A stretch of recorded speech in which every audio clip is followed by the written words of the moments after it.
नमस्कार। सत्य संवादमा म यहाँहरूलाई हार्दिक स्वागत गर्दछु। जीवराम भण्डारी। आज यहाँहरू सामुन्ने उपस्थित हुनुहुन्छ राजेन्द्र महतो। उहाँ जनता समाजवादी पार्टीका नेता हुनुहुन्छ, प्रतिनिधि सभा सदस्य, पूर्व उप प्रधानमन्त्री, पूर्व मन्त्री। उहाँसँग आज म समसामयिक विषय, खास गरी जसपामा अब के हुन्छ, एक समसामयिक राष्ट्रिय राजनीतिक अवस्थालाई केन्द्रमा राखेर विहङ्गम विषयहरू, आम जिज्ञासाहरूलाई जोड्ने प्रयत्न गर्नेछु। सर्वप्रथम म उहाँलाई स्वागत गर्छु। स्वागत छ यहाँलाई। धन्यवाद। तपाईसँग फेरि लामो समयपछि कुरा गर्ने अवसर मिल्यो।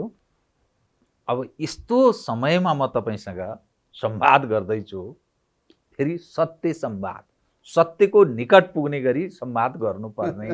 अब धेरै कुरा तपाईहरु राजनीति गर्ने मानिसले ढाट्नु पर्ने होला, तर म चाहन्छु कृपया त्यो न्याय गरिदिनुस् दर्शकलाई। प्रारम्भ कहाँ गरौँ भने जसपामा तपाई हुनुहुन्छ कि हुनुहुन्न, जसपा अब के हुने, किन यो प्रश्न अर्थपूर्ण छ भने उपेन्द्र यादव, बाबुराम भट्टराईजीहरूले जनता समाजवादी पार्टी आफ्नो वैधानिक हिसाबले आफ्नो पकडमा कायम गरिसक्नुभयो। त्यहाँ रहेको केन्द्रीय कार्यकारिणी समिति मध्ये 35 सदस्य उहाँहरूको पकडमा। तपाईहरु केन्द्रीय कार्यकारिणी समितिमा पनि हुनुहुन्न। तपाईहरुको भौतिक उपस्थिति पनि त्यहाँ पार्टी कार्यालयमा देखिन्न। उहाँहरू जहाँ राखिरहनु भएको छ। अब के हुन्छ, के गर्ने भन्ने एउटा प्रश्न छ। यहीबाट सुरु गरे। कृपया यसको चाहिँ जवाब दिनुहोस्। सत्य सत्य भन्छ नि, नढाँटिकन भनिदिनुहोस्।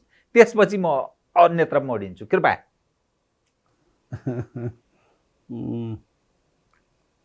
यो समसामयिक नै जिज्ञासा हो। यो सम्पूर्ण नेपाली जनताको जिज्ञासा हो। जनता समाजवादी पार्टीमा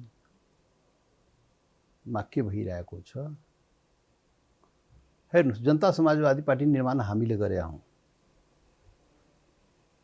जनता समाजवादी पार्टी यो देशमा एउटा शक्ति निर्माणको लागि, एउटा वैकल्पिक शक्ति निर्माणको लागि, यो देशमा शोषण उत्पीडनमा परेका जनता, हिमाल पहाड तराई मधेसका जनता, आदिवासी जनजाति, मधेसी, मुस्लिम, थारू, दलित लगायत न्याय चाहने जनता, समृद्धि सुशासन चाहने जनता र देशमा एउटा वैकल्पिक राजनीतिक शक्ति चाहने जनताको लागि त्यो प्रक्रियामा अगाडि बढेको हो र सोही प्रक्रियाको तहत जनता समाजवादी पार्टी हामी निर्माण गरेका हौं। त्यो जनता समाजवादी पार्टी त्यसमा पनि त्यो समाजवादी पार्टी जुन पार्टी विभाजनतर्फ गइरहेको थियो, त्यो दिन हामी एकता घोषणा नगरेको भए भोलिपल्ट उपेन्द्रजीको समाजवादी पार्टी विभाजित भएर निर्वाचन आयोगमा दर्ता गराउने कार्यक्रम थियो। त्यो हाम्रो चिन्तन त के भयो भने शक्ति निर्माणको लागि अगाडि बढिरहेको बेलामा जोसँग एकता गर्नुपर्ने उही पार्टी शक्तिहीन भएर, उपेन्द्र यादवजी शक्तिहीन भएर, पुरा उहाँको शक्ति चाहिँ विभाजन भएर चाहिँ त्यो विभाजित शक्ति एमाले कम्युनिस्टतिर जाने, जुन के अरे केपी ओलीजीको अध्यादेशबाट त पार्टी फुटिरहेको थियो नि त। त्यो अवस्था हेरेपछि पार्टीभित्र व्यापक केही कुरा मिलेको पनि थिएन। तर त्यो एकता जोगाउनलाई, उपेन्द्रजीको पार्टीको एकता जोगाउनलाई हामी रातारात चाहिँ समानताको आधारमा एकता गर्ने भनेर हामी चाहिँ घोषणा गरिदियौँ। त्यो इतिहास भइगयो। त्यो त प्रयास गर्नुभयो तपाईहरुले। जनता समाजवादी पार्टी मिलाउनु भयो तपाईहरु, महन्तजीहरु सबैको प्रयासमा। त हाम्रो बिल्कुल त हामी एउटा खास प्रयोजन र उद्देश्यको लागि हामी अगाडि बढेको हो र त्यो अनुसार चाहिँ हामी त्यहाँ रेस्क्यु गरेको हो। उपेन्द्रजीको पार्टी विभाजनबाट बचाएको। तर दुर्भाग्य के देख्यो भने पार्टीभित्र विवाद त हुन्छ, पार्टीभित्र मतभिन्नता पनि हुन्छ, पार्टीभित्र विचार विभिन्न मामला विचार अलग अलग पनि हुन सक्छ। त्यो अवस्थामा पार्टीभित्र त्यसलाई सल्टिनु पर्ने हो। दुर्भाग्य के भयो भने उपेन्द्रजी चाहिँ पार्टीभित्र विवाद भएपछि उहाँ निर्वाचन आयोगमा दौडिहाल्नुभयो। निवेदन लिएर चाहिँ हामीलाई छुट्याइदेऊ, पार्टी फुटाइदेऊ, विभाजन गरिदेऊ भनेर उपेन्द्रजी चाहिँ निर्वाचन आयोग गइदिनु भयो। अनि निर्वाचन आयोगले पनि उहाँको इच्छा चाहिँ पुरा गरिदिनु भयो। निर्वाचन आयोगले चाहिँ बढी गरिदियो। अनि हाम्रो अनुसार चाहिँ जुन हिसाबले जानुपर्ने थियो त्योभन्दा अन्य हिसाबले निर्वाचन आयोग चाहिँ नियम कानुनलाई अलि बढी नै गरिदियो। आधिकारिकताको माग थियो। कुन कमिटीको आधिकारिकता भनेपछि यो कमिटीको आधिकारिकता भन्ने भइहाल्थ्यो। उपेन्द्रजीको अध्यक्षताको कमिटी आधिकारिक वा ठाकुरजीको कमिटी अध्यक्षतामा रहेको कमिटी आधिकारिकता त्यति भनेपछि पुग्थ्यो। तर त्यो चाहिँ त्यति मात्रै भनेन। उपेन्द्रजीको अध्यक्षतामा रहेको 51 सदस्यीय कमिटी आधिकारिक कमिटी भनेको भए त त्यतिले पुग्थ्यो। त्यसमा पनि विभाजन गरिदियो। त्यसमा नि प्यारेड गराएर विभाजन गरिदियो। मतलब पार्टीलाई दुर्नियत देखियो भन्न त्यो चाहिँ पार्टी निश्चित रूपमा विभाजन भइजाओस् त्यो हिसाबले चाहिँ भूमिका चाहिँ भइदियो निर्वाचन आयोगको। त्यो प्यारेड नगराए पनि हुन्थ्यो। पुरानो 51 सदस्य समितिमा गएर फेरि त्यहाँ छलफल हुन्थ्यो, त्यहाँ फेरि डिबेट हुन्थ्यो, एउटा निष्कर्ष लोकतान्त्रिक तरिकाबाट एउटा निष्कर्ष निस्किन्थ्यो होला। त पार्टी प्यारेड गराएर डिभिजन नभएको भए पार्टी एक रहन सक्ने अवस्थाको प्रयास त्यति बेला पनि हुन सक्थ्यो। तर त्यति बेला नै आयोगले नै विभाजन गराइदियो। त जे होस् यो चाहिँ दुर्भाग्यपूर्ण अवस्था चाहिँ उपेन्द्रजीले बनाइदिनु हो। यो राष्ट्रिय मुक्ति आन्दोलन गर्नुपर्ने एउटा बहुल राष्ट्रिय राज्य निर्माणको लागि हिमाल पहाड तराई मधेसमा बस्ने सबै शोषण उत्पीडनमा परेका जनता अधिकार पहिचानको लागि चाहिँ गोलबन्द भएर एउटा शक्तिको निर्माण गर्नुपर्ने बेलामा उपेन्द्रजीले जुन शक्ति छिन्न गर्ने काम गरिदिनु भयो, त्यो चाहिँ त्यो प्रक्रियालाई अलि ठेस पुर्याउने काम गरिदिनु भयो। उपेन्द्रजीहरूको चाहिँ दाबी के छ भने तपाईले नै खास गरी तपाईँ र महन्त ठाकुरले ओलीजीको नेतृत्वमा सरकारमा सामेल भइदिनु भयो। संसद दलको नेता तपाईँ चयन हुनुभयो। त्यो नै विधि विधान थिएन, त्यो प्रक्रिया पुरा भएको थिएन, त्यो प्रक्रिया नै गलत थियो। त्यसकारण विभाजनको रेखा ओलीजीको नेतृत्वमा तपाईहरु गएपछि समस्या भयो भन्ने उहाँको त्यो पनि लोकतान्त्रिक तरिकाबाट नै सल्टिने हो। संसद दलको विधान लोकतान्त्रिक तरिकाबाट बहुमतले पारित गरेको संसद दलले र त्यहाँबाट उभाएको हो। र पार्टी सञ्चालनमा पनि जे मतभिन्नता आए पनि त्यसलाई पार्टीभित्र सल्टिनु पर्ने। निर्वाचन आयोगमा निवेदन दिएर पार्टी छुटाइदिऊ भनेर भन्न जरुरी थिएन। कुन पार्टीमा छैन त्यत्रो भन्नुस् त कांग्रेस पार्टीमा छैन कि एमालेमा छैन कि माओवादी कुन पार्टीमा छैन। तर पार्टीभित्र एक्सरसाइज गर्नुपर्ने हो, पार्टीभित्र डिबेट गर्नुपर्ने हो, त्यहाँ समाधानको बाटो खोज्नु पर्थ्यो। केपी ओलीको सरकार जुन केपी ओली मधेसको म उच्चारण सुन्न नचाहने केपी ओलीले मधेसको सवालहरू मधेसका मुद्दाहरू लाई सम्बोधन गर भनेर जब उहाँलाई हामीले आग्रह गर्यौं र उहाँ आफ्नै कारणले उहाँ आफै सङ्कटमा भएकोले उहाँलाई पनि सहयोग चाहिएको थियो। त्यो अवस्थामा विगतमा त केपी ओलीले सहयोग नचाहेको बेला गर्दै गरेन नि त। 18 महिना आफै उपेन्द्रजी बसेर के गर्नुभयो? सत्ता भत्ता बाहेक त केही भएन नि। किनभने त्यति बेला दबाब परेन केपी ओलीमाथि अनि केही पनि गरेन। देउपाजीको सरकार थियो, उहाँले पनि केही गरेन। प्रचण्डजीको सरकार थियो, उहाँ पनि केही गरेन। यी माग मुद्दाहरू अब केपी ओलीजीलाई सङ्कट परेको बेलामा हामी ल मुद्दाहरू यो सम्बोधन गर्नुस् न, हामी सहयोग गर्छौँ भनेपछि उहाँले सम्बोधन गर्ने कुरा गर्नुभयो। अनि हामी ती माग मुद्दाको लागि चाहिँ अगाडि बढेको न हो। एकै मिनट। अनि त्यो माग मुद्दा जुन हाम्रो संयुक्त माग मुद्दा हो, मधेसी मोर्चाको तहत भएको आन्दोलनको माग मुद्दा थियो, त्यो पुरानो कार्यभार थियो। नयाँ कार्यभार त राष्ट्रिय मुक्ति आन्दोलन त कार्यभार नयाँ त छँदैछ, तर त्यो पुरानो कार्यभार थियो जो विगतका आन्दोलन 6 महिने आन्दोलनको कार्यभार थियो। त्यो मधेसी मोर्चाले गरेको आन्दोलन जसमा उपेन्द्र यादव समेत हुनुहुन्थ्यो, त्यो कार्यभारबाट पन्छिनु भएन नि। हाम्रो आह्वानमा भएको आन्दोलनमा सैकड़ौंमाथि कार्यकर्तामाथि झुट्टा मुद्दा लगाइदिएको छ भने अब त्यसको चाहिँ बालबच्चा भोकै मरिरहेछ। त्यो चाहिँ मुद्दा मामलाले भागाभाग छ उसको घर परिवार। अनि यो अवस्थामा त्यसलाई बचाउने, त्यसलाई मुद्दा फिर्ता गराउने दायित्व कसको त?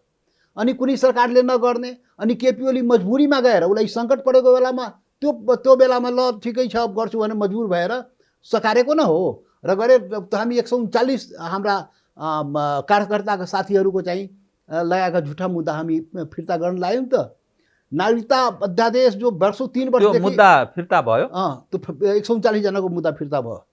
त अझ बन्दीका साथीहरू त अझ अगाडि चल्थ्यो, तर त्यो बिचैमा सब गोलमाल भइदियो नि त। रेशम चौधरी लगायतका मुद्दाहरू अदालतबाट छिनोफानो गराउनु थियो, महोत्तरी जेलमा रहेका साथीहरूलाई छुटाउनु थियो, तर बिचैमा उपेन्द्रजीले गोलमाल गरिदिनु भयो। त्यसपछि तपाईँको लाखौँ साथीहरू चाहिँ यो जन्मसिद्ध नागरिकका सन्तानहरू संविधान अनुसारले पाउनुपर्ने कानुन नबनेर नपाएको। अब त्यो कानुन 3 सालदेखि त्यो संसदमा बसिरहेको छ। यस्तो संवेदनशील विषय पनि त्यो नगरेको र त्यो त्यति बेला केपी ओलीजीले हो ठिक छ अध्यादेश ल्याउँछु भनेर अध्यादेश ल्याए पनि त्यो लाखौँ त्यो जो नागरिक प्रभावित भइरहेको थियो।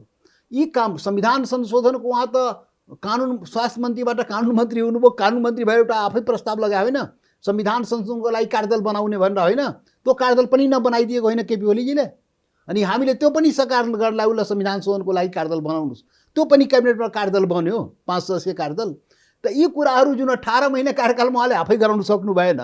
हामी सरकारमा नगएर पनि त्यो गरेर के भन्छ भने 18 दिने सरकार भनौँ नि त। हामी त्यो चाहिँ त्यो माग मुद्दाहरू सम्बोधन गराउँदाखेरि किन चित्त दुख्या होला खोइ कुनी, किन आपत्ति भयो होला खोइ कुनी। त्यसैले यो त मतलब बुझ्नै सकिएन के। यो त तपाईले भनेको कुरा ठिकै हो, त्यसमा हामीलाई त आपत्ति हुने कुरै भएन। तर त्यो इतिहास भयो के।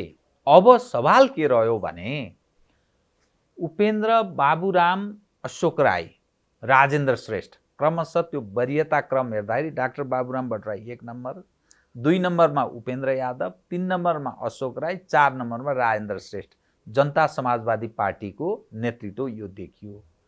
महन्त ठाकुर तपाईँ जस्ता लगायतका व्यक्तिहरू देखिनुहुन्न। सांसदहरू 7-8 जना बाहेक अरू तपाईँसँग देखिनुहुन्न। सबै वार उता गएका छन्। उहाँले पार्टी कब्जा गरिसक्नुभयो। अब गर्नुहुन्छ के, निर्वाचन ऐन अनुसार पनि उहाँले जे भन्यो खिरी त्यो मान्ने भए तपाईहरुको सांसद पद पनि रहने भयो, नभए त उहाँले निकाल्दिने। अब तपाईहरु त काइन्ड अफ यसलाई अन्यथा नमान्नुहोस्, बदुवा मजदुर जस्तो अवस्थामा प्रवेश गर्नुहुने हो। यो के हुने ल बताउनुस् त। यो भ्रम नपाले हुन्छ कसैले के गर्ने। पहिलो कुरा त के भने विधि विधान त्यस्तै छ। अब तपाई छोड्नुस् विधि विधानले पार्टी बन्ने हो। पार्टी नियम कानुन विधान संविधानले बनाइदिने हो। तागतले पार्टी घोषणा पत्र बोर्ड झण्डाले बन्ने हो। ठीक हो। निर्वाचनलाई के गरेछ? जनता समाजवादी पार्टी नेपाल जुन नाम हामीले राखेको, उपेन्द्र यादवले होइन, त्यो निर्माण हामीले गरेको। छाताछाप हाम्रो निर्वाचन चिन्ह थियो, हामीले दिएको। कब्जा गरिदिनु भयो। गर्नुहुन्छ के? त्यही सुन्नुस् न, हामीले बनाएको त्यो नाम निर्वाचन आयोगले के कतिसम्म गर्यो? तो हाम्रो 2-4 जना साथी लोभी पापी साथी मन्त्री चाहिँ बन्नलाई नबनेको झोकमा पद जोगाउनलाई दौडिहालेन हो। तो 2-4 जना साथी यताबाट उता गइसकेपछि 51 जनाको पेरेड नभएको हो। 51 जना भनेको पार्टी हो, 51 जना भनेको देश हो। होइन, 51 जना भनेको देश होइन। 51 जना भएको हामीले नियुक्त गरिदिएका, हामीले मनोनित गरिदिएका व्यक्तिहरू न हो। त्यो आफ्नो स्वार्थको लागि यताबाट उता गइदिएन हो। अनि त्यो गइदिएर ल यो नाउ त अब उसको भयो, उपेन्द्र यादवको भयो, जनता समाजवादी पार्टी नेपाल झण्डा चाहिँ छाताछाप उसको हुने भयो, यति नै भनिदिएको हो। अनि यति भनिदिएपछि सबै गयो भनेर कसले भनिदियो तपाईलाई? यति त्यो नाम रेकर्डमा त्यो देखाउँछ। त्यो नाम र चिन्ह आधिकारिक अब के अरे उपेन्द्रजी नाम र चिन्ह उपेन्द्रजीको भयो भनेको अब बाँकी के भयो त? बाँकी त आफ्नो ठाउँमा छ नि त। बाँकी सबै थोक आफ्नो ठाउँमा छ। त्यसै पनि पार्टी एकता हामीले गर्यौँ, तर एकता प्रक्रियालाई अगाडि बढाउने समायोजनको जुन काम थियो त्यो सबै उपेन्द्रजीले रोकिसक्नु भएको थियो। किनभने उहाँको मनमा त्यो थियो, त्यो दाउ थियो, या भनौँ त्यो पार्टी एकता हुन नदिने। त्यो त कस्तो देखियो भने उहाँको सबै क्रियाकलापबाट हुँदाहुँदै निर्वाचन आयोगबाट पार्टी विभाजन समेत गराउने हिसाबबाट कस्तो चिन्तन देखियो भने जति बेला उहाँको पार्टी टुटिरहेको थियो नि राति के अरे 12 बजे पोहोर साल वैशाख 10 गते, त्यो पार्टी जोगाउनलाई पो हाम्रो शरणमा आएको थियो त। उहाँको पार्टी जोगाइदिनु पर्यो, त्यसको लागि हाम्रो शरणमा आएको थियो। जोगाइदिएपछि त फेरि आफ्नो ताल देखाइहाल्यो नि।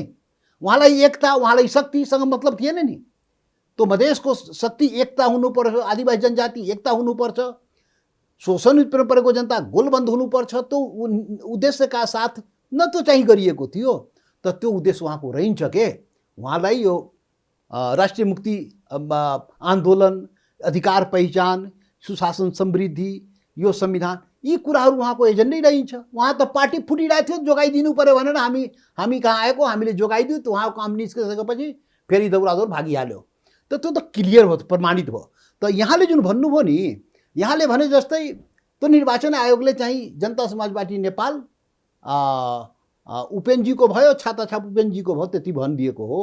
अब तपाईँहरू अब अर्को पार्टी बनाउन चाहनुहुन्छ भने त्यसको मान्यता हामी दिन्छौँ, कानुनले भन्छ त्यो मान्यता हुन्छ। त्यो तपाईँहरू तपाईँहरू सोच्नुहोस् भनेर हामीले भने हो। अब हामी अहिले भर्खर उसबाट आएको नि, त्यो चाहिँ जनतामा गएका थियौँ। जनताको, हामी कार्यकर्ताको त्यहाँ पनि हामी अवस्था हेऱ्यौँ, बुझ्यौँ। सबै आफ्नो ठाउँमा छ, कतै केही विचलन छैन।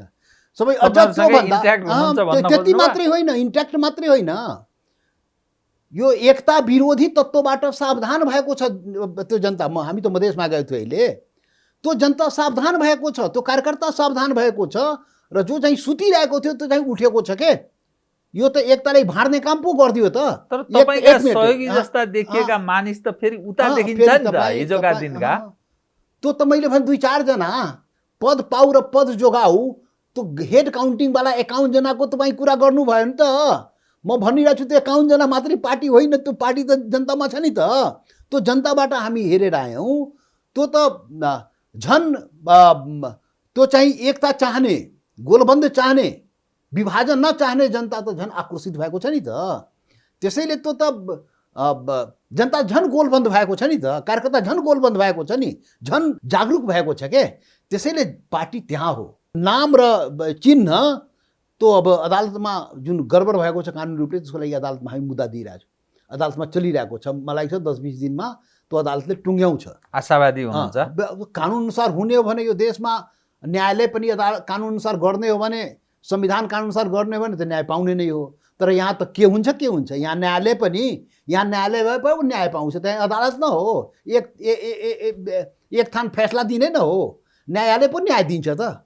त यहाँ जनतालाई अनुभूति हुनु पऱ्यो नि, न्यायालय न्याय दिन्छ भने अनुभूति हुनु पऱ्यो नि। न्याय गरेर मात्रै हुँदैन, अनुभूति गराउनुपर्छ, एउटा सिद्धान्त हो के, प्राकृतिक न्यायको सिद्धान्त। तर बहुमतलाई त कदर गर्नु पर्यो नि त, बहुमतको कुरा। त्यो बहुमत आफ्नो ठाउँमा छ, बहुमतलाई कदर गर्नु पर्यो। तर के गर्यो, कसरी गर्यो, म भने नि आवश्यकताभन्दा बढी गर्यो। पहिले त उहाँको दाबी जुन हो, त दाबी नै कानुनअनुसार भएन नि त। दाबी नै कानुनअनुसार भएको छैन, त्यो पनि जिकिरको विषय छ। त्यहाँ त कानुनी कुराहरू छ, जो कानुनमा लेख्यो त्यो अनुसार प्रक्रिया पुरा भयो कि भएन, कि जे मन लाग्यो त्यही गरिहाल्ने त्यो भएन नि त। खैर जे होस्, अदालतमा चाहिँ चलिरहेको छ। अदालतबाट फैसला आइसकेपछि त्यसमा पनि हामी टुङ्ग्याइदिन्छौँ के। त्यो चाहिँ यो के पार्टीको मान्यता र नाम चिन्ह सम्बन्धमा अदालतको फैसला आएपछि हामी त्यो कुराले टुङ्ग्याउँछौँ, र त्यो चाँडै टुङ्गिन्छ। त्यो कुनै प्रब्लम छैन के। पार्टी भनेको पार्टीको नाम, झन्डा, घोषणापत्र, विधान मात्रै होइन। पार्टी भनेको जनता हो। त्यत्रो पार्टी त निर्वाचन आयोगमा 100-200 नयाँ पार्टी बनाउने, नयाँ पार्टी घोषणा गर्ने तपाईँहरू तयारी होइन? त्यो त के छ भने, जनता समाजवादी पार्टी त हामीले बनाएको पार्टी न हो। जनता समाजवादी पार्टी नेपाल यदि अदालतले न्याय गरिदियो भने त्यही पनि पाउन सक्छ। न्याय गरेन भने धेरै अन्याय भएको कुरा सुनाउँछन् मानिस, त्यहाँ पनि अन्याय भयो रे मानिन्छ। जनता समाजवादी पार्टी नेपालको सट्टा जनता समाजवादी पार्टी केही राख्न सकिन्छ नि त, के हो र? जसपा लोकतान्त्रिक होला, केही होला, नाम त के फरक पर्छ? अनि सांसद पद त फेरि अनि उपेन्द्रजीले खाइदिनुहुन्छ? कहाँ कसरी खाइदिने हो, कसले खाइदिने हो? तपाईँहरू अल्पमतपछि अल्पमतमा तेरी के त्यो जान्छ नि त। पद भनेको जनताको पद न हो। पार्टी बनाउनु पर्यो भने जनताको पद न हो, के भो र? त्यहाँ एउटा तपाईँहरूलाई अर्को एउटा विकल्प पनि छ। अब यसलाई फेरि अन्यथा अलि नटान्नुहोस्।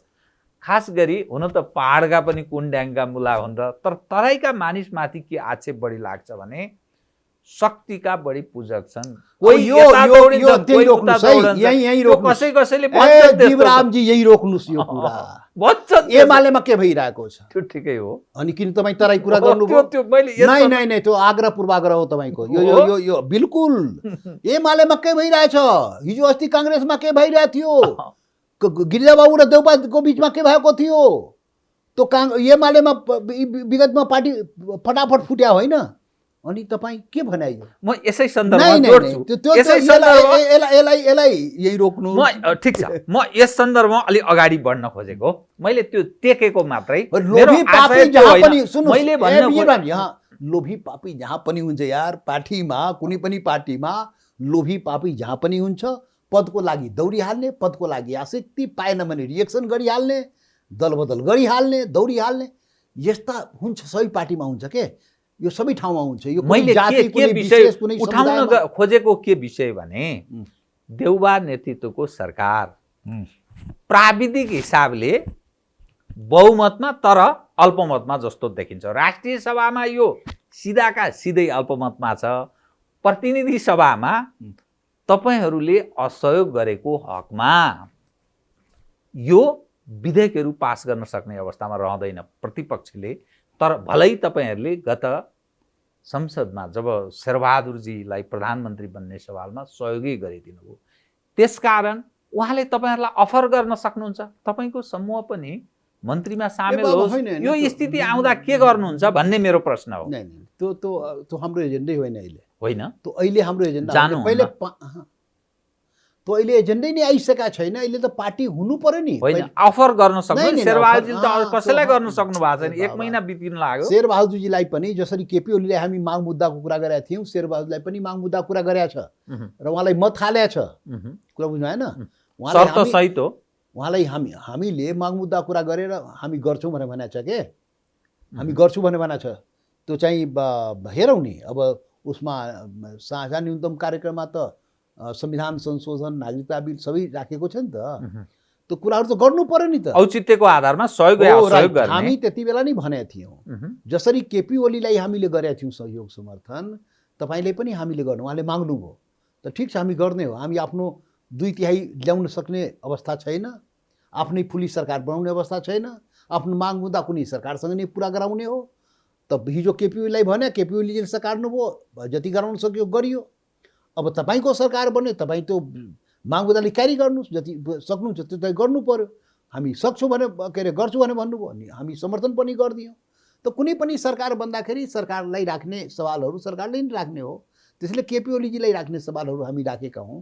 र पार्टी निर्माण भइसकेपछि पार्टीको एउटा रूप ग्रहण, कानुनी रूप ग्रहण गर्नु पर्यो नि। त्यो अदालतको फैसलापछि एउटा कानुनी रूप ग्रहण गर्छ पार्टीले के।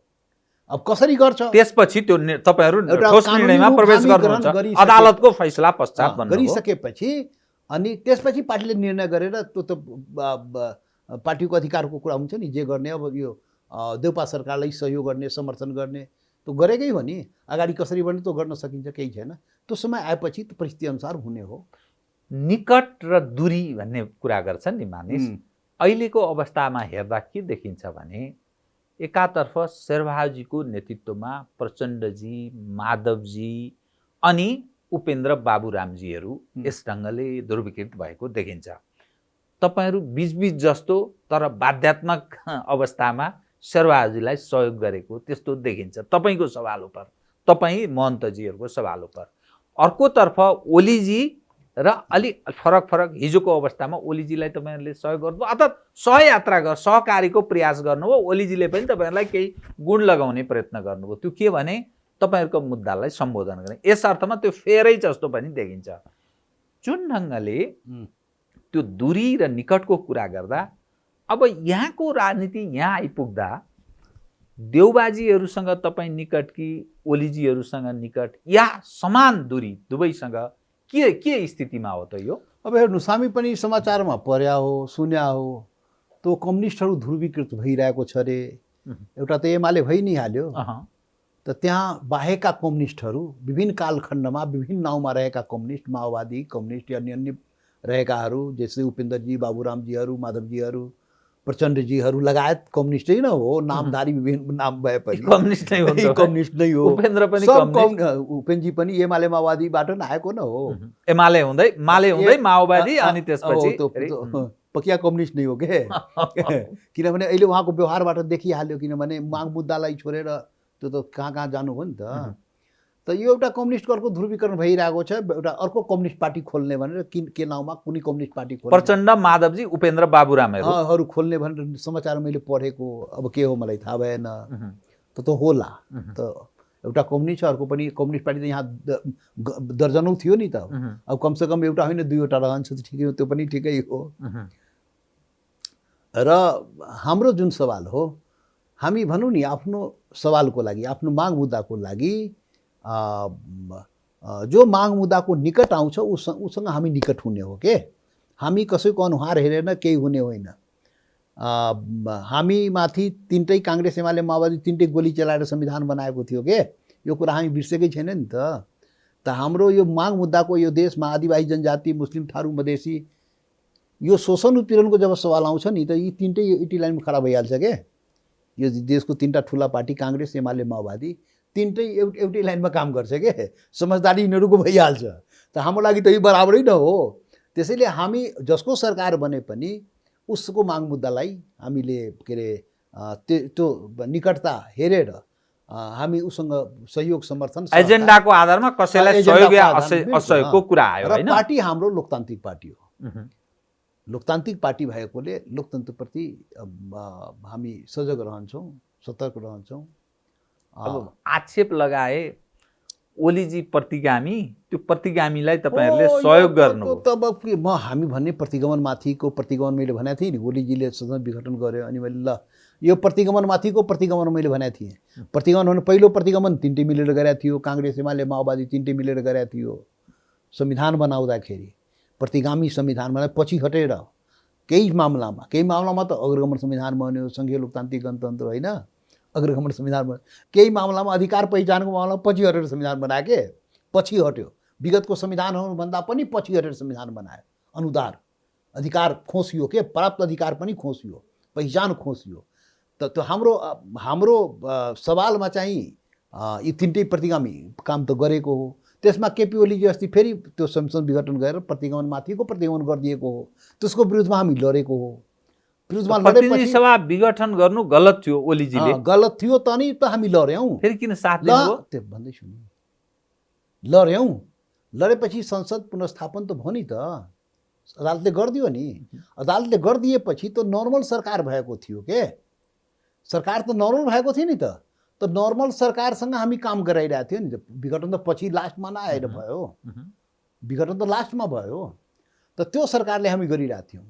त मुख्य कुरा हामी माग मुद्दालाई बढी प्राथमिकता, प्रतिगमन अब जनतामा जानु प्रतिगमन होइन, त्यो पनि एउटा मान्यता त हो नि। जनतामा जानु, निर्वाचनमा जानु प्रतिगमन होइन। यही देउपाजीले तपाईँले अघि भन्नु त अल्पमतमा परिसक्यो अरे, अनि देउपाजीले भोलि के अरे अल्पमत परेपछि के गर्नुहुन्छ? विघटन गर्नुहुन्न। अनि विघटन गरेपछि देउपाजी के हुन्छ? प्रतिगमन हुन्छ कि अग्रगमन हुन्छ? त्यो त उहाँको बाध्यात्मक अवस्था हुनेछ, किनभने विकल्प हुँदा हुँदै ओलीजी जानुभयो नि त। अब त्यो ठिकै छ, व्याख्या आफ्नो ठाउँमा छ नि त, आफ्नो ठाउँ। भनाइको मतलब विघटन यो त कस्तो भने यो त ढाकको तीन पात भयो के देखाएर अब यो मेरो के घुमाई यो प्रतिगमन यो अग्रगमन के भन्ने हो? त्यो राजनीति तिक्रमफोरी प्रकृतिको भयो भन्न खोज्नुभयो। भोलि देउपाजी होइन अब त अल्पमतमा भइयो या चलाउन सकिएन, अब चुनावमा जानु पर्यो भनेर त्यो आउन सक्छ विघटनको। अनि त्यति बेला उपेन्द्रजीले के भन्नु होला? त्यसैले कुराहरू छोडो, केही छैन। प्रतिगमन अधिकार पहिचान सिस्टममा पछि हट्नु, त्यसलाई प्रतिगमन भनेका हौँ हामी अहिले। पछाडि फर्किनुलाई यो जनतामा जाने एउटा तर्क त छ नि त। जनतामा जाने अब निर्वाचनमा जाने पनि जनतामा जाने न हो। अब त्यसलाई प्रतिगमन कसरी भने हो, के भने हो, खोइ कुनै। संविधान असंवैधानिक काम भएको थियो त हामी पहिले भनेकै हो।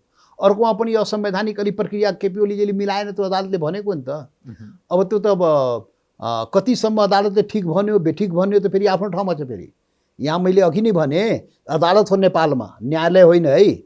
अदालत हो न्यायालय न्याय होइन होइन। के फरक छ अदालत र न्यायालय अदालत भनेको निर्णय दिने हो, फैसला दिने हो के।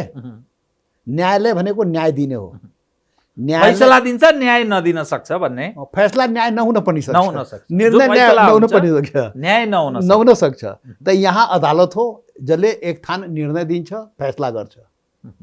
न्यायालय भनेको भए ठ्याक्कै दुधका दुध पानीका पानी, न्याय देखिन्थ्यो र जनताले अनुभूति हुँदै यो न्याय गर्यो। त त्यो त छ, त्यो त जसले जे भन्यो। त्यसैले अब यो कुराहरू छोडौँ। अर्थपूर्ण ढङ्गले तपाईँले यो विषयलाई सम्बोधन गर्ने त्यसैले प्रयास गर्नु। अदालत र न्यायालयको त्यही संसद विघटनको यो फैसला पनि हुन सक्छ, यो फैसला पनि हुन सक्छ। त्यो 5 जनामा अब कहाँ के हो त्यो मलाई थाहा भएन, तर कुनै पनि फैसला हुन सक्थ्यो, सबैले भनिरहेको थियो नि त। कहाँ के भयो थाहा भएन, कसको सेटिङ काम लाग्यो त्यो पनि थाहा भएन। तपाईँलाई म एकदम प्रारम्भकालदेखि जानेको बुझेको व्यक्ति भएको हुनाले तपाईँ जो वैकल्पिक शक्तिको कुरा गरिरहनु भएको थियो विगतदेखि नै, र एक हिसाबले तपाईँहरूले तराईमा आफूलाई राम्रो ढङ्गले स्थापित गर्ने गराउनु भयो। तराई अर्थात् मधेस तपाईँहरूको आधार क्षेत्र बनाउनु भयो, पकड कायम गर्नुभयो, विकल्पको तयारी गर्नुभयो, विकल्प खडा गर्नुभयो। तपाईँहरू महन्तजी अनि उपेनजी, बाबुरामजीहरू एकीकृत भएर जनता समाजवादी पार्टी नेपाल पनि बनाउनु भयो। अब यहाँ आइपुग्दा के देखा पर्यो भने मधेस अब तपाईँहरूको पकडबाट गुमेको अर्थ लाग्दैछ, किनभने विभाजित हुनुभयो नि, भाइ फुटे गवार लुटे भन्छ नि। दोस्रो, अब विकल्पको जो कुरा गरिरहनु भएको थियो तपाईँ, अब त्यो विकल्प पनि सकिएको अर्थ लाग्छ। यो त अलिक विचित्रको अवस्थामा अप्ठ्यारो तपाईँहरूले चालेको राजनीतिक कदममा तपाईँहरू आफै फसेको जस्तो अर्थ लाग्यो नि त। न सरी बताउनु। अब काठमाडौँमा बसेर यही टेलिभिजनको पर्दामा अब मधेस खत्तम, पकड भनेको पकडबाट त्यही त मधेस खत्तम भयो, शक्ति पनि खत्तम भयो, विभाजन भयो, यो भयो ऊ भएन त भन्न पाउने भयो यहाँ काठमाडौँमा बसेर। तर त्यस्तो छैन भन्ने, त्यस्तो पटक्कै छैन। म भन्छु उल्टो भयो के, उल्टो भयो। मधेसको शक्ति छिन्न गर्नेलाई जनताले हेरिरहेको छ के, जनता आक्रोशित छ। मधेसको शक्तिलाई हेर्नुहोस्, वैकल्पिक शक्ति यो मुलुकमा निर्माण गरेर बेस एउटा मधेसलाई हामीले बनाएकै हो। अहिले पनि हामी मधेसलाई नै बेस बनाउने हो, र त्यो बेस बनाएर हामी हिमाल पहाड चढ्ने हो के, र त्यो तयारी पनि भइरहेको छ। त्यसैले त्यो चाहिँ शक्ति छिन भइसक्यो, शक्ति बढेको छ के, तपाईँ हेर्दै जानु होला। विभाजित भएपछि कसरी बढ्छ, पत्याउने आधार चाहियो नि त। उपेनजी, बाबुरामजीहरू तपाईँबाट अलग हुनुभयो, तपाईँका सहयोगी साथीहरू उहाँ उपेनजीकै पछि लागिसके केही, अनि त्यस कारणले म भने नि 51 जना मात्रै पार्टी होइन, र को गयो के जनाधार लिएर गयो त्यो पनि आफ्नो ठाउँमा छ। त हामीले थाहा छ नि त, त्यो 51 जना जो हामीबाट उता गएको जनाधार कति लिएर गयो, को कार्यकर्ता गयो, को जनता गयो, त्यो त हामीले थाहा छ नि। त्यो त अहिले त्यही घुमेर आएको नि, हेरेर आएको नि त। हाम्रो पुराना शक्ति जुन थियो त्यो शक्ति त यथावत छँदैछ। प्लस यो विभाजनको विरुद्धमा, यो विभाजन गर्ने उपेन्द्रजीको विरुद्धमा पनि त्यहाँ जनता चाहिँ आक्रोशित भएको छ। त्यो गोलबन्द हुँदैछ, त्यो हेर्नु होला। समय आएपछि मधेस नयाँ किसिमले चाहिँ गोलबन्द हुँदैछ, नयाँ ढङ्गले उपेन्द्रजीको विरुद्धमा गोलबन्द हुँदैछ। आउने दिनमा त्यो समयले बताउँला। त्यसैले आज त तपाईँ यो टेलिभिजनको पर्दामा भन्दैछु, भोलि त्यो फिल्डमा जनताको बिचमा हेर्नु होला। यो एकतालाई भाँड्ने, एकतालाई कमजोर गर्नेलाई त्यो रुचाएको छैन जनताले, त्यसले गलत भएको छ। यो जनताले यसको चाहिँ परिणाम त्यति बेला निकाल्ने हो। त्यसैले त्यो चिन्ता नगर्नु। पहिलो कुरा। दोस्रो कुरा म भने वैकल्पिक शक्ति त हुन्छ। यो देशमा 7वटा संविधान बन्यो, तर जनताको लागि संविधान बनेन। अहिले पनि त्यो संविधानमा प्रश्न त उठिरहेको छ। अहिले पनि 7औं संविधान पनि गोली चलाएर त्यही जनताको लागि संविधान बनाउने, त्यही जनतालाई गोली ठोकेर संविधान बनाउने। यो कस्तो मुलुक हो, यो कस्तो संविधान हो, यो कस्तो शासन हो। राजा महेन्द्र के भन्छ यो यो पृथ्वीनारायण शाहले देशलाई के अरे नेपाल बनायो नि, त्यति बेलादेखि अहिलेसम्म अब गणतन्त्र आइसक्यो, तर सबै नेपाली जनता यो शासनको अनुभूति गर्न पाइरहेको छैन। यो के हो? यो पटक पटक संविधान फेर्ने, पटक पटक व्यवस्था फेर्ने, तर विचार र व्यवहार पटकै नफेर्ने भनेपछि कहाँ हो त? के हो यो? चुनाव यो आउन त- लाग्यो हो चुनाव आउन नहीं, लागेपछि नहीं, फेरि नहीं, जनताको कुरो मधेसको कुरो आउँछ चुनावको sorry। फेरि अरू फेरि समयमा यो चुनावसँग- बिर्से नै बिर्सिन्छ जीवरामजी, भनेर भन्छ चुनावसँग नजोड्नुहोस् न। मैले भनेको कुरा, तपाईँ मिडियाको मान्छे पनि हो, तपाईँ यो कुरा किन स्वीकार गरिराख्नु भएको छैन?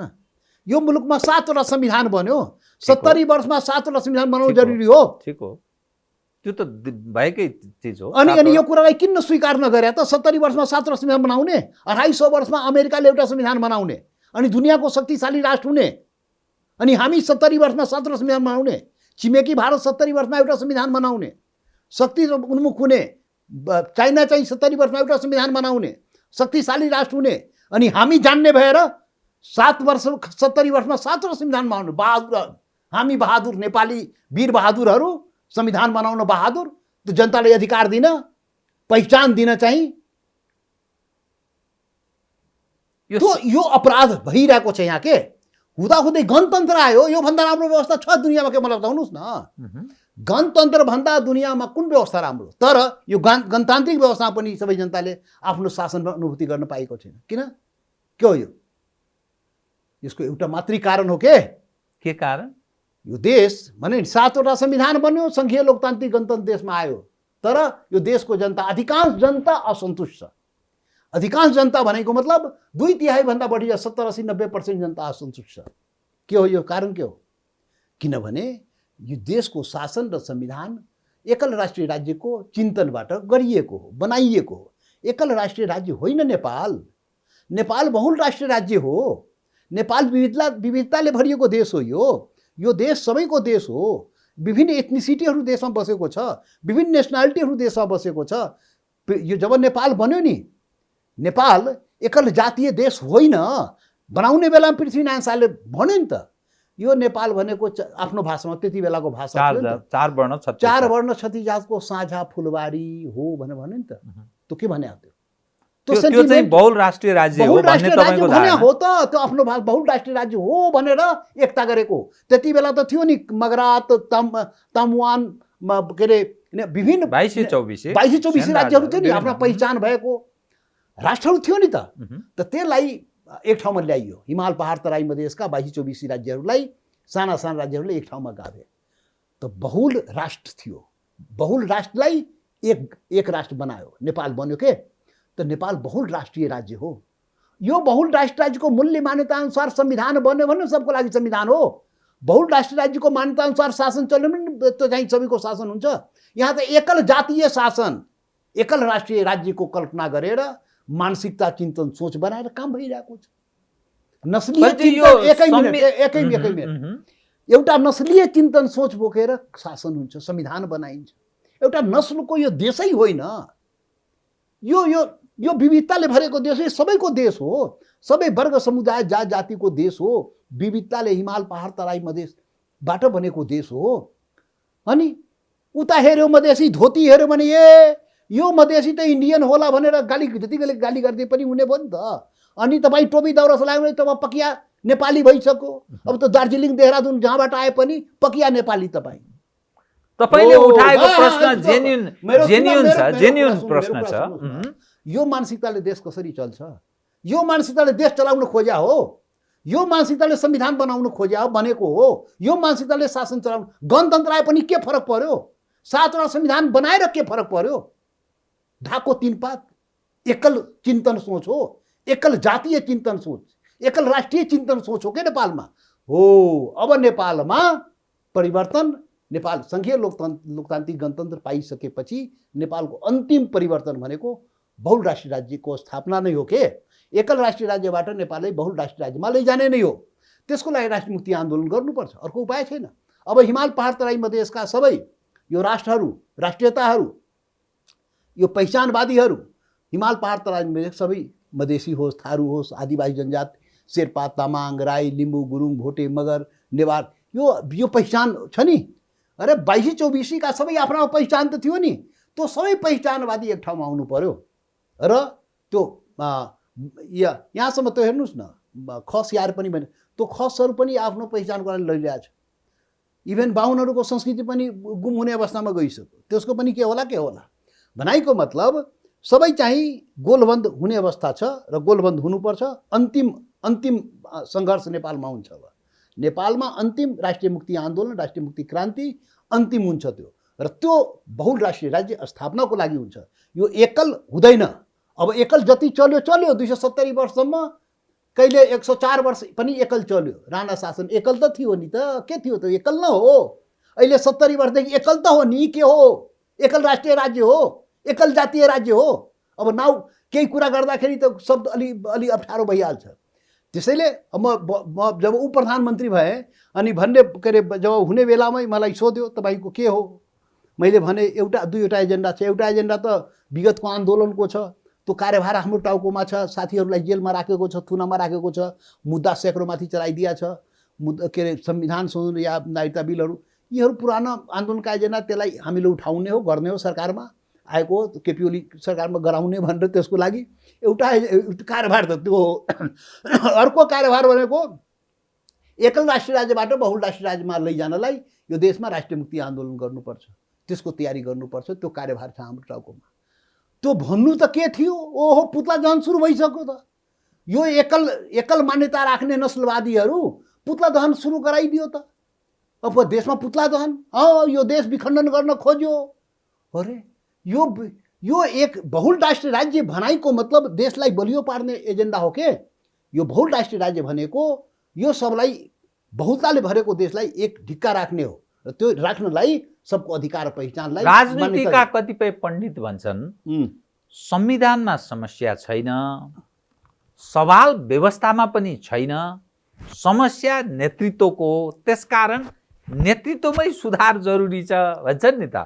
त्यो पनि आफ्नो ठाउँमा होला, तर त्यति मात्रै होइन, यो त बच्ने उपाय हो। भन्छ संविधान नै समस्या छ, त्रुटिपूर्ण संविधान हो। संविधान भन्दा यो संविधान काम लाग्दैन, संविधान पटक्कै काम लाग्दैन। अनि यो सिस्टम होइन, सिस्टमको संविधान काम नलागे सिस्टम यसै काम लागेन। कस्तो छ भने मैले भने संविधान र शासन दुईटी मैले भने यो पटक पटक परिवर्तन भएको छ, तर त्यो संविधान र शासन चाहिँ बहुल राष्ट्रिय राज्यको कल्पना अनुसार बनाइएन के।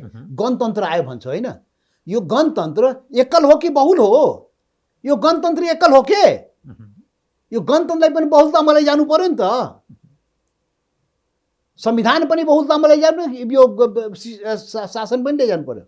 भनाइको मतलब भने बहुल राष्ट्रिय राज्यको जुन मूल्य मान्यता हो, नेपाल भनेको सबै नेपालीको, याद गरौँ है। नेपाल भनेको कुनै एउटा जातिको होइन, एउटा क्षेत्रको होइन, एउटा वर्गको होइन, एउटा समुदायको होइन। कटु सत्य।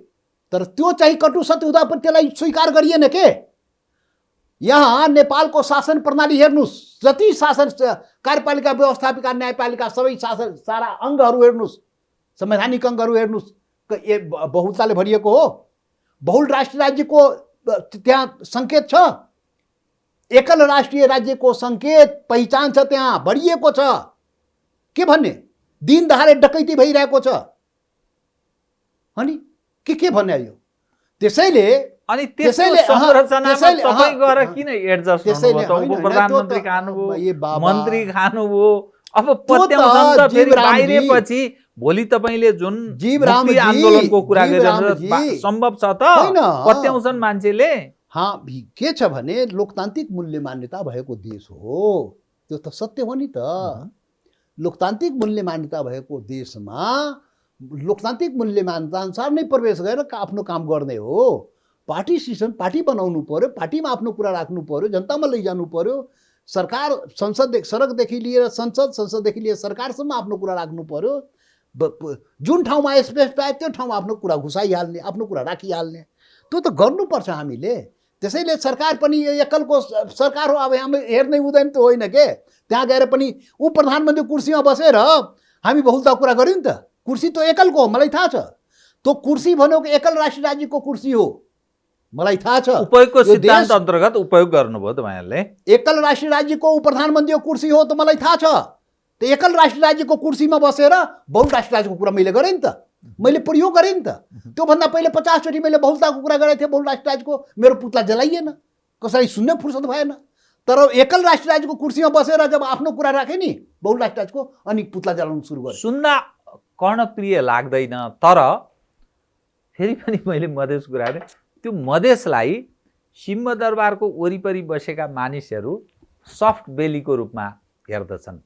त्यो कुनै न कुनै दिन त्यसले अप्ठ्यारो पार्न सक्दछ त्यो क्षेत्रले भनेर हेर्दछन्। यो त्यसरी नसोच्नुहोस् के, त्यो भोलि गएर आदिवासी जनजातिहरू जब उठ्छ नि, बहुराष्ट्रिय राज्यको जुन काम भइरहेको छ, कम्प्रिहेन्सिभ एक्सन प्लानमा काम भइरहेछ, हामी काम गरिरहेछौँ के, उठ्छ त्यो। यो त एकल राष्ट्रिय राज्य त समाप्त हुने नै, यो अन्तिम समाप्ति त यही हो। यो देशमा अब दहन हुने हो भने एकल राष्ट्रिय राज्यको पुतला दहन हुने हो के, एकल राष्ट्रिय राज्यकै नै नाश हुने हो र यो नाश गरेर बहुराष्ट्रिय राज्यको नै खम्बा गाड्ने हो के। त्यो त हुन्छ, त्यो तयारी भइरहेको छ। त्यो आज न भोलि त टाइम लाग्न सक्छ।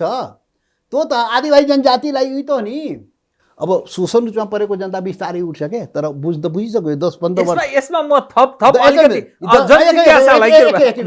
10-15 वर्षमा नि एजुकेट त भएको छ के, यो चाहिँ बुझ्ने भएका छन् भन्न खोज्नु भयो। हेर्नुहोस्, माओवादी त बिचमा छोडेर गइहाल्यो, तर माओवादीले उठान त गर्यो नि, पहिचानको कुरा उठान गर्यो नि। यो त विभिन्न मोर्चाहरू खोल्यो नि त, पहिचानवादी मोर्चाहरू खोलेन होइन। हामी मधेसमा गऱ्यौँ नि त।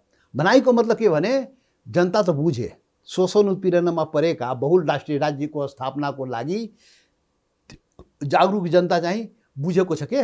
त्यो बिस्तारै चाहिँ गोलबन्द हुँदैछ, त्यो चाहिँ भुसको आगो चाहिँ त्यो चाहिँ बिस्तारै हुँदैछ र त्यो समय आउँछ। यो बहुराष्ट्रिय राज्यको स्थापनाको लागि राष्ट्रिय मुक्ति आन्दोलन हुन्छ। अब छुट्टै मधेसले आन्दोलन गर्छ त्यो कल्पना नगर्नुहोस्, छुट्टै थारू आन्दोलन गरेर जेलमा चाहिँ रेशम चौधरी बस्नुपर्ने त्यो हामी गर्दैन। समग्र राष्ट्रिय आन्दोलन नै हुन्छ। पहाडका आदिवासी जनजाति त्यो तमाङले छुट्टी आन्दोलन, शेर्पाले त्यो हुँदैन। अब सबैले चाहिँ संयुक्त रूपमा आदिवासी जनजातिदेखि लिएर दलित, मुस्लिम, थारू सबै मिलेर राष्ट्रिय मुक्ति आन्दोलन गर्नुपर्छ। अब राष्ट्रिय मुक्ति आन्दोलन हुन्छ, राष्ट्रिय आन्दोलन हुन्छ के। भनाइको मतलब हामी मधेस गऱ्यो भने क्षेत्रीयमा यो विखण्डनवादी आन्दोलन, यो आदिवासी जनजातिले गर्यो जातीय कुरा गर्यो भने, थारूले गर्ने थारू कुरा गर्यो, त्यो भन्न पाउँदैन। अब त राष्ट्रिय मुक्ति आन्दोलन हुन्छ, त्यसको तयारी हुँदैछ। मेरो प्रश्नको अलि स्पष्ट जवाब, सिंहदरबारले के ठान्छ भने मधेसलाई सफ्ट बेली ठान्दछ। कुनै पनि दिन खतरनाक ढङ्गले त्यो लर्खराउन सक्छ, खतरनाक अवस्थामा प्रवेश गर्न सक्छ, त्यस्तो ठान्दछ सिंहदरबार पहिलेदेखि नै। होइन, यो के छ भने त्यसको कारण छ, मधेस आफ्नो पहिचान देखाइहाल्यो के। मधेस 3-3वटा सशक्त आन्दोलन गर्यो के, विद्रोह गर्यो छ मधेसले। त मधेस एउटा शक्तिको रूपमा देश र दुनियाँमा स्थापित भइसकेको छ। त मधेस जब शक्तिको रूपमा स्थापित भइसक्यो त्यो चाहिँ थ्रेट भयो। एकल राष्ट्रिय राज्य चलाउनुको लागि त्यो थ्रेट भयो, किन बहुलता त्यसले मागिरहेछ नि। मधेस आफैमा एउटा राष्ट्र हो भन्ने भनिरहेछ नि त, एउटा पहिचान छ नि त। मधेस थरवट पनि उठेको छ, मधेस र थरवट त उठिसकेको छ नि। त्यो आफ्नो अधिकार पहिचानको लागि त्यो बहुराष्ट्रिय राज्यको माग चाहिँ त्यसको लागि शक्तिको निर्माण भइसक्यो त्यहाँ। अब यहाँ आदिवासी जनजातिमा गर्न जरुरी छ, हिमाल पहाडमा गर्न जरुरी, त्यो भइरहेको छ। जब यहाँ हुन्छ नि त्यहाँ पनि शक्ति थ्रेट त्यहाँ पनि देखिन्छ। अहिले मधेस थ्रेट देखिएको भने भोलि त पहाडमै देखिन्छ के। त्यो चाहिँ आदिवासी जनजाति त तामाङ एउटा राष्ट्रियता न हो, ऊ अगाडि बढ्छ। काठमाडौँ चारैतर्फ वरिपरि चाहिँ तामाङहरू घेरिएको छ, त्यसमा हाम्रो काम हुँदैछ। त्यो तामाङ जति बेला यो 20-25 लाख जुन तामाङ हो त्यो गोलबन्द हुन्छ नि, एकल राज्य काठमाडौँमा चल्छ। कति दिन चल्ने हो यो एकल राज्य? उठ्न दिनुहोस् न, भइरहेछ। मगरातमा काम भइरहेको छ, त्यो शेर्पामा काम भइरहेको छ, त्यो लिम्बुवानमा काम भइरहेको छ काम। यो एकल राष्ट्रिय राज्यको दिन अब समाप्तिको दिन दूर छैन के। यो स्वीकार गर्नुपर्छ, यसलाई देशलाई बहुराष्ट्रिय राज्यमा लैजानै पर्छ। यो देश सबैको हो, सबैको लागि बनाउनु पर्छ, शासन र संविधान बनाउनै पर्छ। त्यो चाहिँ सबैलाई अधिकार र पहिचान दिनुपर्छ। कसलाई दबाउन, कसैलाई के अरे शोषण गर्न पाइँदैन, अब विभेद गर्न पाइँदैन, घोचपेच गर्न पाइँदैन। सबैलाई सम्मान पनि चाहियो, अधिकार पनि चाहियो र शासन प्रणालीमा उसमा के भन्छ उसको प्रति चाहियो। त्यो अनुसारको शासन र संविधान सञ्चालन गर्नु पर्यो। त्यसैले अब त्यो चाहिँ अब धेरै समय लाग्दैन के। निरङ्कुश अवस्था भए, निरङ्कुशतामा त लड्न बडा अप्ठ्यारो। तर लोकतन्त्र एउटा गहना त हाम्रो। यो लोकतान्त्रिक अवस्थामा मान्छे आफ्नो कुरा भन्न पाएको छ नि त, गर्न पाएको छ, सङ्गठित गर्न पाएको छ। त्यसैले धेरै दिन चाहिँ दूर छैन। म अलि अलग ढङ्गले तपाईसँग प्रस्तुत भएँ। के भन्न थाले मानिस भने नासको दिन चाहिँ तपाईँहरूको आउँदैछ, यसकारण राजेन्द्र महतोजीहरूको यसकारण भने कि तपाईँहरू विभाजित हुनुभयो। अब तपाईँको पराजयमै उपेन्द्र यादवजीहरू खुसी हुने दिन आयो अनि मधेस लामो समयदेखि त्यो चाहिँ हाम्रो राजनीतिक आधार क्षेत्र हो भन्ने काङ्ग्रेसको दाबी, यी सबै कारणले तपाईँहरू जुन ढङ्गले एकले अर्कालाई सिद्ध्याउने एमालेको जस्तो यहाँ अप्ठ्यारो स्थितिमा कि तपाईँहरू प्रवेश गर्नुभयो कि एमाले, अरूको धेरै नोक्सान भएको छैन, त्यसकारण भाइ फुटे गवार लुटे भन्छ नि, त्यसकारणले सर्वाधिक अप्ठ्यारोमा एमालेमा पनि परेको छ र तपाईँहरू धेरै अप्ठ्यारोमा पर्नु सरासर गलत हो। एक जमाना थियो नेपालमा सारा नेपाली पंच र सब पंच नेपाली, सिस्टम पंचायती व्यवस्था थियो, सबै थियो, उही भित्र थियो, भोट हाल्थे, जित्थ्यो जनप्रतिनिधि पनि। अब यो चुनावलाई तपाईँ डाइभर्ट, म बहुराष्ट्रिय राज्यको कुरा गर्दैछु, राष्ट्रिय मुक्ति आन्दोलनको कुरा गर्दैछु, तपाईँ चुनावको कुरा गरिदिनु भयो, त्यो मेलै खाँदैन के। यो चुनावसँग साँठै ऊ छैन, मेलै छैन यो कुरा। राष्ट्रिय मुक्ति क्रान्तिको लागि चुनाव चाहिँदैन, संसदमा सांसद भएपछि मात्रै आन्दोलन हुन्छ त सोच्नै भएन। यो त भएको सांसद पद कुन दिनमा राजीनामा दिएर त्यो राष्ट्रिय मुक्ति आन्दोलनमा होमी जुठे काम छैन। तपाईँ संसदको पदको कुरा गरिदिनु भयो, बडा सांसद पद गौड हो यो भन्न खोज्नु कुन दिन म आफै कुन दिन राजीनामा गरेर त्यो राष्ट्रिय मुक्ति आन्दोलन चाहिँ आह्वान गरिदिन बेर छैन। राजीनामा गर्नुहुन्छ कुन दिन गर्छु ठेकान छैन, त तयारी पुग्नु पर्यो नि त। मैले सांसद पद र संसद त्यो त प्रयोग गर्ने थलो न हो, मौका पऱ्यो भने प्रयोग गरिदिने न हो। उपेन्द्रजीले खाइदिनुहुन्छ भनेर तपाईँले पहिले मेन्टालिटी बात होइन। फेरि कसैले केही खान, जनताको जहाँ सेन्टिमेन्ट हुन्छ त जनता त्यहाँ नै हुन्छ।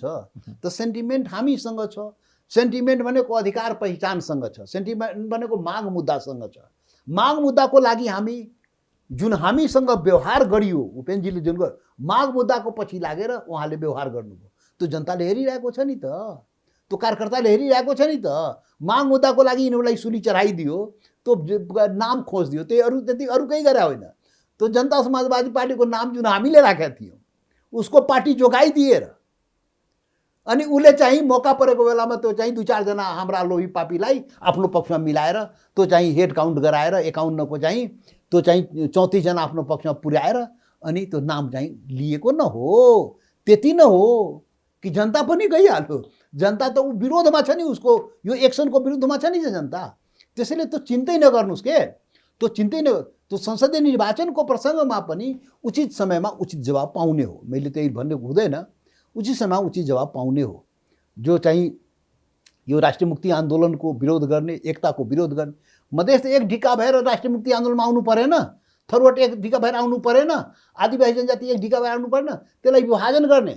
यो त काङ्ग्रेस एमालेको लाइनमा विभाजन गरेन अर्को कम्युनिस्ट पार्टी बनाउनलाई। फेरि गर्न के लाग्यो, कम्युनिस्ट पार्टी बनाउनु लाग्यो अरे। अब तपाईँले अघि चर्चा गर्नुभयो प्रचण्डजी, माधवजी, के अरे उपेन्द्रजी, बाबुरामजी, यो फेरि अर्को कम्युनिस्ट पार्टी बनाउने। यहाँ राष्ट्रिय मुक्ति आन्दोलन कुरा हुँदैछ नि कम्युनिस्ट पार्टी निर्माण हुँदैछ। यो के हो? यो त क्यापिटलिजम कम्युनिजमबाट यो देश यो दुनियाँको भलो भएको भए कम्युनिस्ट पार्टी बनाए तपाईँलाई त राम्रै हुन्छ त, किनभने तपाईँको लागि त्यो फेरि भूमि एक्लै दौडिन पाउनु हो। त्यसैले भने त एक्लै दौडिन पाउनुहुन्छ त, किनभने अनि तपाईँको प्रतिस्पर्धा हो। त्यसैले त गोल बन्द हुने अवस्था आफै सृजना भइरहेको छ के। मधेस पनि गोल बन्द हुने अवस्था सृजना भइरहेको छ, थरोटको लागि पनि गोल बन्द हुने अवस्था सृजना भइरहेको छ, यहाँ आदिवासी जनजातिमा पनि गोल बन्द हुने। यो जुन ढङ्गले ध्रुवीकृत हुने जो सम्भावना छ नि राजनीतिमा, त्यो ध्रुवीकृत हुँदा चाहिँ तपाईँहरू कहाँ उभिनुहुन्छ भन्ने पनि प्रश्न हो। खसहरू पनि गोल बन्द हुन्छ। हेर्नुहोस् है, नयाँ कुरा फेरि खस यार हामी एकै ठाउँ भन्दै थियो, खसहरू पनि गोल बन्द। पहाडको पनि चिन्ता गर्नुभयो, पहाडीहरूको त्यही त खस त भनेको पहाडी आदिवासी जनजाति पहाडको कुरा हो नि त। र बाहुनहरू पनि चिन्ता गर्न लागेको छ, उसलाई होली वाइन खुवाएर चाहिँ उसको संस्कृति नाश गरिदियो भनेर उसलाई पनि चिन्ता छ नि त। त्यसैले यहाँको राष्ट्रवाद भनेको सांस्कृतिक राष्ट्रवाद हुनुपर्छ के, संस्कृतिमा आधारित राष्ट्रवाद। राष्ट्रवाद होली वाइन हाम्रो राष्ट्रवाद होइन के, त्यो त यहाँ सब गोलमाल छ के। नेपालको राष्ट्रवाद नै गलत हो, राष्ट्रवाद नै छैन। राष्ट्रवाद कहिले त्यो मधेसीलाई गाली गर्यो भने राष्ट्रवादी रे, भारतलाई गाली गर्यो महान राष्ट्रवादी रे, अनि नेपाल बन्छ त? अरे आफ्नो मुलुकलाई पो माया गर्ने हो, आफ्नो जनतालाई नेपालले पो माया गर्ने हो। अनि देश बेच्या छ, अनि नक्सा पास गराएछ, यस्तो पनि हो। अस्ति पार्लियामेन्टमा हेर्नु भएन? महाकाली पनि यिनीहरूले गर्ने, देश पनि यी आफै बेच्ने, अनि नक्सा ल्याएर फेरि त्यहाँ संसदमा लैजाने, अनि राष्ट्रवादी भनाउने राजेन्द्र देश महतोसँग बेचुवार राजेन्द्र महतोसँग यसो कुरा उठ्यो कि मानिसहरू भारतको कुरा जोडिहाल्छन्। जोडिहाल्छ। त्यही त नि, देश बेचुवा चाहिँ आफै हुने। मेरो अनुहार त त्यो सीमापारीका जनतासँग मिल्छ नि त, मधेसीको अनुहार त भारतीयसँग मिल्छ नि त, अनि जोडिए भइहाल्यो नि त, केही भन्नै परेन। पक्या भारतीय भने होइन, त्यो आम सञ्चारहरूमा राजेन्द्र महतो महन्तजी अहिले पनि दूतावास छिर्नुभयो भने भोलि पनि अरे यार, दिनहुँ त्यो समाचार आइगर्छ, त्यसकारण यहाँ तपाईँसँग जोडिन्छ क्या यो यहाँ त कुरा। हामी दूतावास त बडा नजिक हो, यहाँ त एक धेरै काम हुन्छ। यहाँ त दिल्ली दौडिहाल्छ, यहाँ त दिल्ली को दौडिन्छ? यहाँ को दौडेको छैन, को दौडिरहेको छैन मलाई भन्नुहोस् न। कोही सम्पूर्ण नेपाली जनतालाई यो चाहिँ नाङ्गो सत्य के त यहाँ त भन्न सजिलो छ। त्यसैले यो फटाइगिरी चल्दैन, यो फटाइगिरी त हो, राजनीति होइन, फटाइगिरी हो। दिनरात दिल्ली दौडेर कुर्सी पाउने, कुर्सी जोगाउने, अनि मधेसीलाई भने तिमी दूतावास गइस् भनेर भन्ने। अनि हाम्रो त यहाँ त सबै गइरहेको छ नि त, त्यो त केही मतलबै भएन नि। त्यसैले यो वाहियात कुरा हो के। तपाईँ महन्त ठाकुरजी कुनै त्यस्तो दिन आउँछ उपेन्द्र बाबुरामजीहरूसँग सरेन्डर त गर्नु न तपाईँ, किनभने आफ्नो अस्तित्वका लागि त्यो परिस्थिति त बन्दैन। नै नै नै नै नै आफ्नो माग मुद्दाको लागि, आफ्नो मिसनको लागि जो मिसनमा आउँछ सबैसँग दोस्ती हुन्छ। भोलि भुल सुधार गरेर उपेन्द्र यादव, दोस्ती अलग हो, समर्पण भन्छ नि, किनभने तपाईँ बाध्य भएर अर्को कुरा जनता समाजवादी पार्टी नेपालमै उपेन्द्रजीकै नेतृत्वमा, कृपया भन्नुहोस्। त्यो त असम्भव कुरा किन गर्नुहुन्छ बेकारमा? म भन्दैछु राष्ट्रिय मुक्ति आन्दोलनको लागि भोलि बाबुराम भट्टराई होइन, म भुल गरेँ राष्ट्रिय मुक्ति आन्दोलनमा सरिक हुन्छु, उपेन्द्र यादव म राष्ट्रिय मुक्ति आन्दोलनमा सरिक हुन्छु भन्न आयो भने त स्वागत गर्नु परेन, वेलकम गर्नुपर्छ नि त। हिजोसम्म त जति नेताहरू, उपेन्द्र यादव आफै एमाले माओवादीमा थिए, मधेसमा आएपछि स्वीकार गर्यो नि त। अहिले फेरि मधेस छोड्यो, यो राष्ट्रिय मुक्ति आन्दोलन पनि छोड्यो, अनि मधेसले फेरि बहिष्कार मधेस छोडे, उनले छोडिहाल्यो नि त, छोडिसक्यो। त्यसपछि तपाईँ डाक्टर साहब आउनुपर्छ, डाक्टर बाबुराम भट्टराई। अलि माओवादी छोडेर आउनुभयो, अनि अब यतातिर आउने हो कि यो अधिकार पहिचानको लडाइँमा आउने हो कि, अनि घुमी फिरी रुम्जाटार फेरि कम्युनिस्ट बनाउने रे, प्रचण्ड गएर फेरि मिल्ने रे। अनि माधवजी त कम्युनिस्ट नै हुन्छ, फेरि कम्युनिस्ट पार्टी नै बनाउने हो त। भनाइको मतलब के हो यो?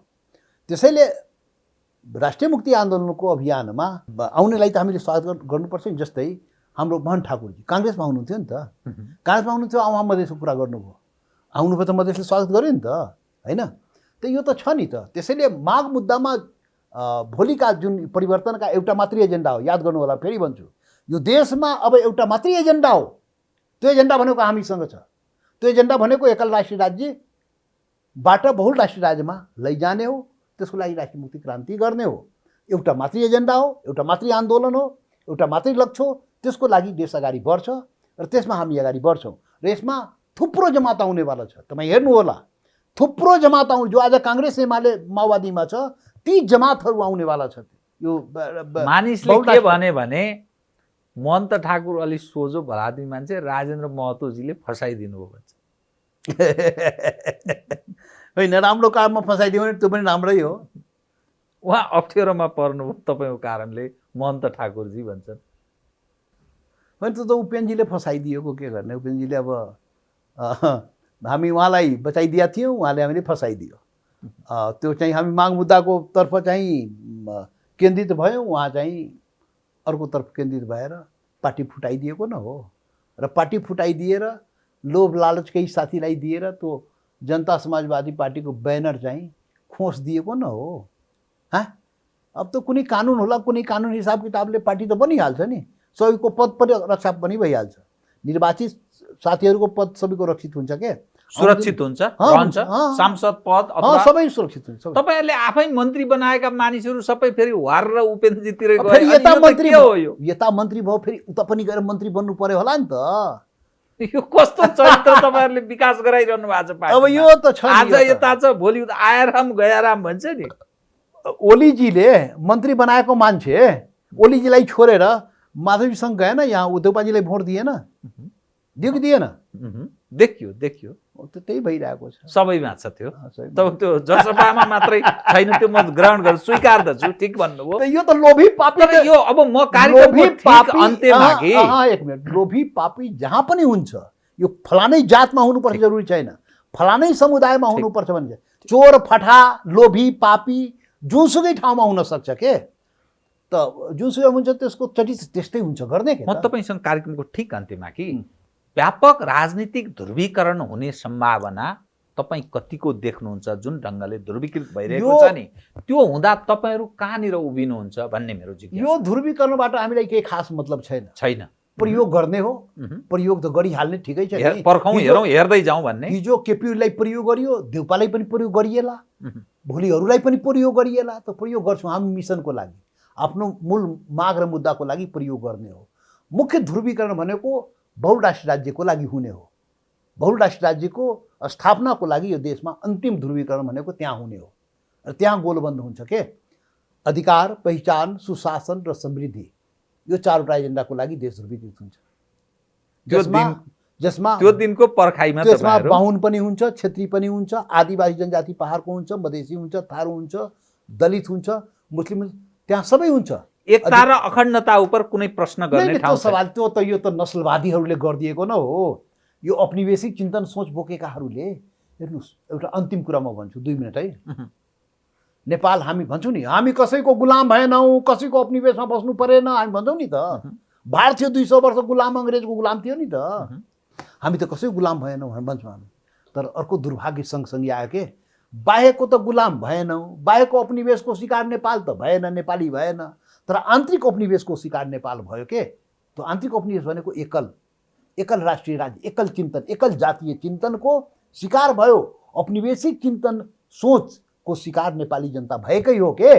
र औपनिवेशिक चिन्तन सोचबाट चाहिँ ग्रसित भएर शासन र संविधान बनेकै हो। त्यसैले त्यसबाट मुक्ति हुनलाई नयाँ ध्रुवीकरण हुन्छ के। अहिलेको ध्रुवीकरण शासनको लागि हो, तपाईँले भनेको त शासन कुर्सीको लागि। अब ओली हो कि देउपा हो कि प्रचण्ड हो कि कुन हो, त्यो ध्रुवीकरणको लागि तपाईँ भन्या होला। त्यो कुर्सीको लागि, प्रधानमन्त्री बन्नलाई, सरकार बनाउनलाई हो, त त्यो प्रयोग हुने विषय हो, त्यो प्रयोग भइरहन्छ। तर हाम्रो ध्रुवीकरण भनेको अन्तिम ध्रुवीकरण यो देशमा बहुराष्ट्रिय राज्यको निर्माणको लागि नै हुन्छ।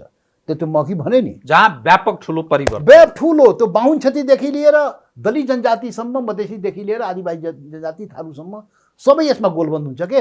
र नेपाल भनेको त्यति बेला नेपालको नेपाली राष्ट्रियता त्यति बेला निर्माण हुन्छ, सांस्कृतिक राष्ट्रवादको निर्माण हुन्छ, र नेपाल सबै नेपालीको लागि त्यति बेला निर्माण हुन्छ। र त्यति बेला गर्वका साथ एउटा मधेसीले पनि भन्छ यो हाम्रो देश हो र हामी देशका नागरिक हौँ र यो सबैको देश हो, र कसैप्रति कोही विभेद त्यति बेला भएको हुँदैन। एउटा आदिवासी जनजाति पनि भन्छ, थारू पनि भन्छ, बाहुन पनि भन्छ, क्षेत्री सबै भन्छ हो र हाम्रो देश हो। अनि पो देशको निर्माण हुन्छ। न त यो प्रकृतिले सब थोक दियो नेपाललाई, प्रकृतिले वरदानै दियो सब थोक। तर दुनियाँको कङ्गाल राष्ट्र किन बन्यो नेपाल? किन बन्यो? यो एकल चिन्तन सोचले बन्यो के। सबैको देश जबसम्म बनाउँदैन तबसम्म यस्तै हो के, गरिबी कङ्गाली अवस्था रहन्छ के। ल, धन्यवाद, बहुत बहुत धन्यवाद। आदरणीय दर्शकवृन्द, उहाँ हुनुहुन्थ्यो राजेन्द्र महतो, जनता समाजवादी पार्टीका नेता। सत्यको निकट पुग्ने गरी प्रयत्न गरिएको संवाद, सत्य संवाद। म सहित मेरो सम्पूर्ण युनिटलाई कार्यक्रमबाट बिदा दिनुहोस्। नमस्कार।